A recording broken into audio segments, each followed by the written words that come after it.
The United States Interstate Highway System. It is often called the greatest public works project in human history. A 48,000-mile web of pavement that physically binds a continent together. But have you ever stopped to really look, at what you are driving on? In many places, it isn't black asphalt. It is white concrete. A solid, continuous ribbon of artificial stone, hundreds of miles long. How do you build something this big, this heavy, and this precise? You don't do it by hand. You do it with a machine that is essentially a mobile factory. A robot that eats raw rock and sand and excretes a finished highway. Welcome back to Grand Structures. Today, we are entering the construction zone. We are going to see how American engineers turn a pile of dirt into a high-speed artery. From the laser-guided monsters that shape the road to the hidden steel skeletons that hold it together, this is the story of how the U.S. builds the most durable roads on Earth. Before you can pour a single drop of concrete, you have to build the earth. A concrete road is heavy. If the ground beneath it shifts, even by an inch, the road will crack and fail. So the first step is to create a foundation harder than the road itself. It starts with the subgrade. This is the native soil. Giant scrapers slice off the hills and fill in the valleys. But they aren't just guessing. They are guided by satellites. Modern U.S. road building uses stringless 3D paving technology. In the olden days, surveyors had to pound thousands of wooden stakes into the ground and run a physical string line for the machines to follow. Today, the site is mapped digitally. The bulldozers and graders have GPS antennas that talk to the 3D model. The blade adjusts itself automatically, hundreds of times a second, carving the dirt to within a millimeter of the perfect grade. Once the shape is right, they have to lock it in. Heavy vibratory rollers compact the soil until it is as dense as a brick. Sometimes they mix in cement or lime to chemically stabilize the dirt, turning the ground itself into a weak form of concrete. On top of this, they lay the base course. This is usually a layer of crushed stone or gravel. It acts as a drain, stopping water from pooling under the slab. It is the mattress that the concrete road will sleep on for the next 50 years. Now the main event. Meet the slipform paver. This machine is the heart of modern American road building. It doesn't pour concrete into molds. It is the mold. Think of it like a giant moving extruder. Fresh, wet concrete is dumped in front of the machine by a parade of mixer trucks.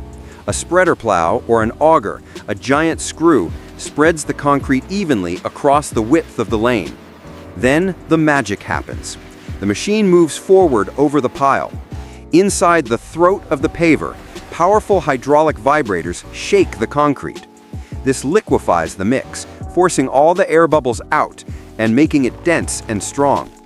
As the machine crawls forward, the concrete is squeezed through the profile pan at the back. This steel die shapes the road, giving it the perfect flatness and the exact crown or slope needed for water runoff. When the concrete comes out the back, it is still wet, but it stands up on its own. It doesn't slump, it doesn't spread. It is a slipform, a continuous, seamless slab of artificial stone extruded at a rate of 3 to 5 kilometers a day. No forms to set, no forms to remove. Just a road, appearing out of thin air. But concrete has a weakness. It is great at handling compression, weight, but terrible at handling tension, stretching. If the ground moves, concrete snaps. To fix this, you need steel. In the old days, workers had to hand-tie miles of rebar cages before the paver arrived. It was slow and backbreaking. Today, the robot does it. Modern pavers are equipped with an automated dowel bar inserter, DBI.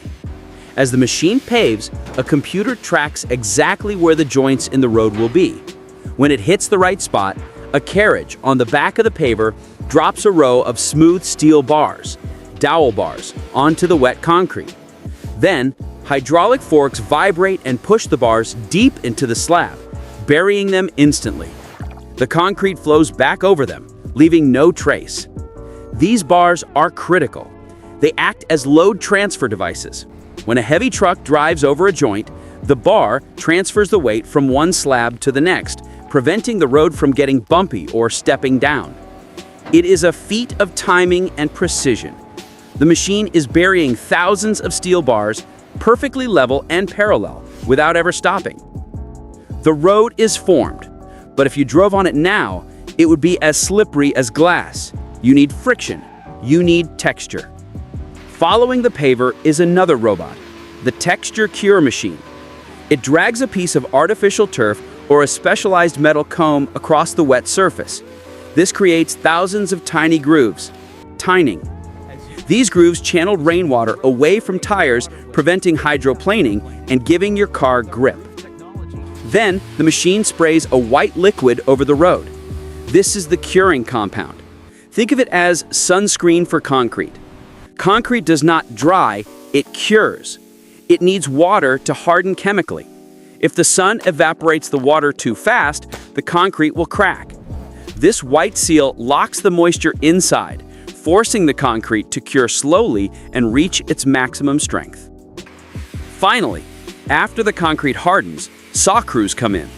They cut precise lines across the road every 15 feet. These are contraction joints. They are controlled cracks. When the concrete shrinks, it will crack in these straight lines rather than shattering randomly like a broken plate. To truly appreciate this technology, you have to see the alternative. In many parts of the world, concrete roads are still built by hand. It is a chaotic, labor-intensive process. Armies of workers set wooden forms manually. Concrete is dumped from trucks and spread with shovels and rakes. Compaction is done with handheld vibrators. Leveling is done with a long wooden board. It is slow, back-breaking work. And the result is different. A hand-built road is never perfectly smooth. It has cold joints, where one truckload ended and the next began. It is prone to human error. The U.S. machine-built road is a monolith.